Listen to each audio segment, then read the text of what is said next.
नमस्कार, आप देख रहे हैं मीडिया नई सुबह का खास प्रोग्राम हमारा हक हमारा अधिकार। हमारे साथ हैं आज हमारे खास मेहमान एडवोकेट राहुल वाली जी, दिल्ली हाई कोर्ट से हैं वो, और हम उनसे जानेंगे किस तरीके से आम जनता के साथ बहुत सारे हादसे होते रहते हैं, वो किस तरीके से अपना बचाव करें और उनको क्या क्या जानकारी होती है। जैसे बहुत सारे केसेस है तो ऐसे होते हैं कि माता पिता के जब बंटवारा होता है जमीन जायदाद का, वो किस तरीके से करें।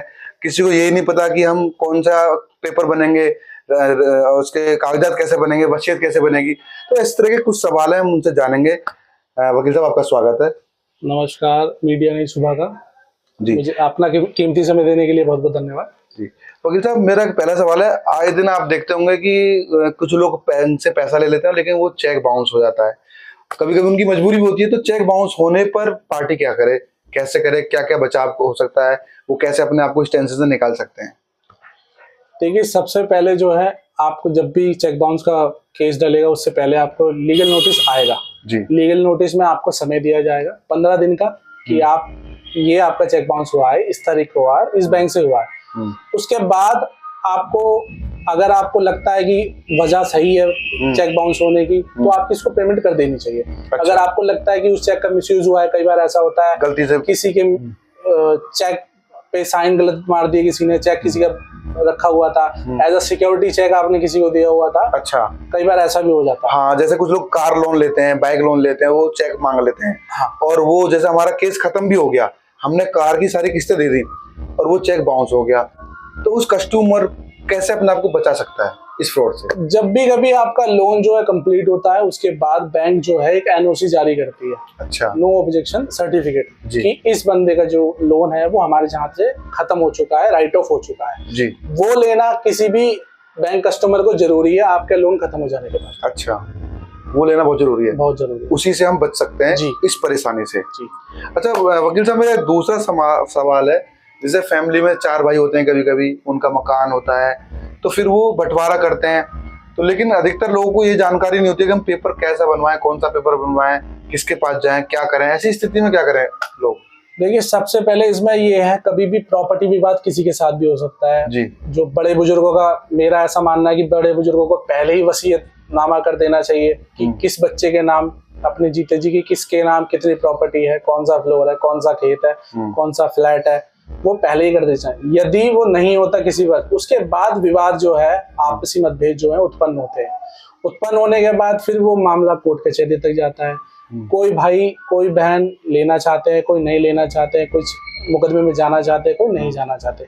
यदि वो जाएंगे तो कोर्ट का दरवाजा खटखटाना पड़ेगा। फिर माननीय न्यायालय जो है वो डिसाइड करेंगे कि किसके हिस्से कितना आएगा, कौन सी साइड वाला आएगा, ईस्ट वाला आएगा, वेस्ट वाला आएगा, बैक साइड वाला आएगा, फ्रंट वाला आएगा। वो कानूनी दावपेच के बाद, माननीय न्यायालय के आदेश के बाद ही अच्छा हो पाएगा। मतलब कोई भी व्यक्ति अपनी मर्जी से नहीं कह सकता अपने फादर से कि मुझे ये वाला दे दो, ये वाला इसको दे दो, ऐसा कुछ नहीं होगा। न्यायालय का जो फैसला होगा वही मान्य रहेगा। और इसके लिए सबको फिर इसमें एक चीज मैं और ऐड करना चाहूंगा, यदि माँ बाप नॉर्मली ये देखा गया कि पिताजी जो होते हैं वो जीवित होते हैं जी, तब तो कोई प्रॉपर्टी नहीं मांगता, लेकिन पिताजी के मृत्यु के पश्चात बच्चों में विवाद हो जाता है। तो इसका एक ही सबसे बढ़िया सोल्यूशन है कि पिताजी अपनी वसीयत समय से करें। और वसीयत के भी बहुत ही सिंपल प्रोसीजर है। आप नोटरी पब्लिक से भी कर सकते हैं, आप ब्लैंक पेपर पे भी आप साइन और गवाह करके आप वो भी वसीयत कर सकते हैं। और इसमें एक सबसे बड़ी जो अच्छी चीज है, वो ऑल इंडिया लेवल, आप किसी भी सब रजिस्ट्रार ऑफिस, पूरे भारत में जो भी सब रजिस्ट्रार ऑफिस है या तहसील है, आप वहाँ रजिस्टर करा सकते हैं, उसका कोई बार नहीं। अच्छा राहुल वाली साहब, मेरे सामने एक सवाल आ रहा है, आम पब्लिक का सवाल है वो, कि जनरल पावर अटॉर्नी क्या होती है। एक तो ये है, उनको ये जानकारी दीजिए। दूसरा, मान लीजिए किसी व्यक्ति ने किसी के नाम एक पावर अटॉर्नी कर दी जी, और क्या वो व्यक्ति किसी के नाम ट्रांसफर कर सकता है जमीन को?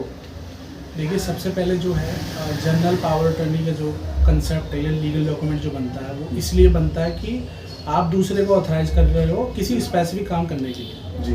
कि जैसे कोई प्रॉपर्टी का कर देता है कि भैया मैं आपके नाम जीपे कर रहा हूँ, आप प्रॉपर्टी का एंजॉयमेंट कर सकते हो। बट दिल्ली में क्या चलन हो गया है कि अनऑथराइज कॉलोनीज हैं, तो उन पे सेल भी होती है अनऑथराइज कॉलोनी के थ्रू, पर वो लीगली वैलिड भी नहीं है।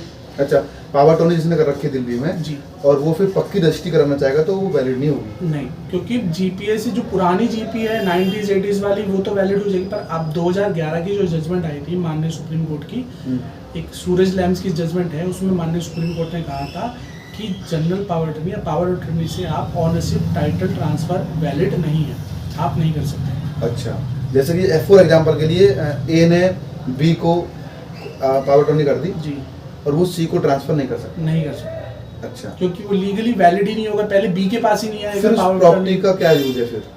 प्रॉपर्टी बी के पास ही जी, रहेगी। प्रॉपर्टी जो अगर ए ने बी के नाम करी है तो बी केवल एंजॉय कर सकता है, उसमें रह सकता है, उसको इस्तेमाल कर सकता लेकिन है, मालिकाना हक किसके पास मालिकाना हक ए के पास ही रहेगा। हमें, और अगर ए इस दुनिया में ना रहे भाई, फिर उसके जो लीगल हायर्स हैं, उनके बच्चे, लड़के लड़की बहू, अच्छा। जो भी उनके लीगल हायर्स हैं, जी। क्लास 1 क्लास 2 के जो भी बनते हैं, वो उसके ऑटोमेटिकली वो ऑनरशिप टाइटल ट्रांसफर हो जाएगी उनकी फैमिली में। तो देखा आपने, हमने कुछ सब्जेक्ट पे बात करी, कुछ बहुत सारे इंपॉर्टेंट केसेस पे बात करी। हम इस तरह की चर्चा जारी रखेंगे अपने अगले अंकों में, क्योंकि हमारे देश में बहुत सारी असुविधाएं होती हैं, क्योंकि लोगों को जागरूकता कम होती है, जानकारी कम होती है। हम आपकी जानकारी लेके इस तरह के प्रोग्राम लेके आते रहेंगे, जिससे कि आप बच सकते हैं किसी भी फ्रॉड से, किसी भी परेशानी से बच सकते हैं। और बने रहिए हमारे साथ, देखना न भूलें हमारा खास प्रोग्राम हमारा अधिकार। धन्यवाद वकील साहब, हमसे बात करने के लिए।